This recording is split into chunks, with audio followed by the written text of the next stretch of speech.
Баршаңызға сәлем. Бүгін сіздерге қалақай, яғни крапива шайының емдік қасиеттері жайлы айтатын боламын. Видеоны соңына дейін көріп, лайк басып, комментарий қалдырып, арнама жазыла кетіңіздер. Қалақай шайының пайдалы қасиеттеріне байланысты медицинада жиі қолданады. Қалақай шайын кез келген аптекалардан таба аласыздар, небәрі бағасы 350-400 теңгенің көлемінде тұрады. Бұл шайды түрлі аурулардан арылуға, иммундық жүйені нығайтуға, салмақ тастауға және де тыныштандыратын дәрі ретінде қолданады.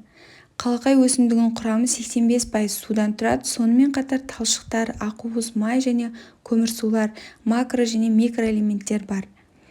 Ал өсімдіктің тамыры С дәруменімен байытылған. Енді қалақайдан жасалған шайды кімдерге қолдануға болады? Бұл емдік шайды қарсы көрсетілімдер болмаса, яғни өсімдікке аллергиялық реакциясы болмаса, әйелдер де, ерлер де, тіпті 6 жастан асқан балаларға да ішуге болады.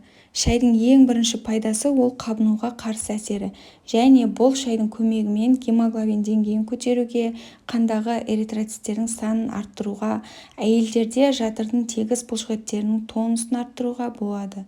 Сондықтан да көбінде жаңа босанған әйелдер қалыпқа келгенше осы шайды қолданады.